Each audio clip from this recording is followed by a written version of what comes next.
ঢুকে গেছে ওদিকে লোক আছে পেছনে। দেখো, যেটা শুনলাম যে এখানে একটা ক্যাফেটেরিয়া রয়েছে, সেখান থেকে আগুনটা প্রথম শুরু হয়েছে। শুরু হওয়ার পরে কয়েক সেকেন্ডের মধ্যে স্প্রেড করে যায় আগুনটা।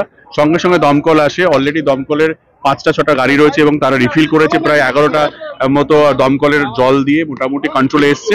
ভিতরে এখন এরা কাজ করছে। তখন সিনেমা হলে সিনেমা চলছিল, তখন এখানকার লোকজন সবাই মিলে চেষ্টা করে তাদেরকে বের করেছে ভিতরে। আমরা এখন অব্দি যা খবর পেয়েছি, কোনো রকম হতাহতের খবর পাইনি। হ্যাঁ, এবং কিন্তু অনেকটা ক্ষতি হয়েছে। সেটা আমরা জানি না, আমরাও চেষ্টা করছি জানার, বোঝার চেষ্টা করছি কি করে লাগলো, কোথা থেকে লাগলো। এটা ছিল কি ছিল না সেটা পুলিশ প্রশাসন দেখবে অবভিয়াসলি। এবং আমার মনে হয় যে দুর্ঘটনা যে কোনো ভাবে হতে পারে আর কি।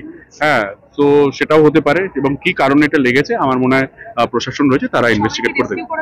হ্যাঁ, সবাই রেস্কিউ হয়েছে আশা করছি। আমরা এখনই খবর নিলাম, ভিতরে কেউ নেই। আমাদের কাছে এখনো কোনো খবর আসেনি এরকম আহত হয়েছে কি হয়নি।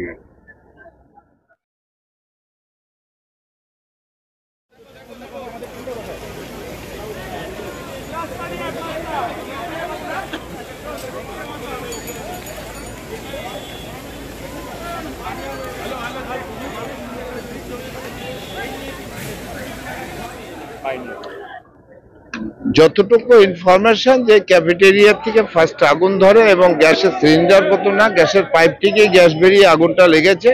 তারপর সেই গ্যাসের আগুনটাই ছড়িয়ে গেছে। এখনো কোনো হতাহতের খবর পাওয়া যায়নি। তবে হল চলাকালীন যেসব লোক ভিতরে ছিল তারা মোটামুটি বেরিয়ে এসছে, এই অবস্থায় আছে। এখন বাকিটা ফায়ার ব্রিগেড এখনো ভিতরে কাজ করছে। এখন তারা বেরোলে ফুল রিপোর্টটা তাদের কাছে পাবে, এবং কেন কিভাবে হলো না হলো পরে তদন্তের বিষয় রয়েছে, সেটা তদন্ত করে যেটা দেখে আন্ডার কন্ট্রোল।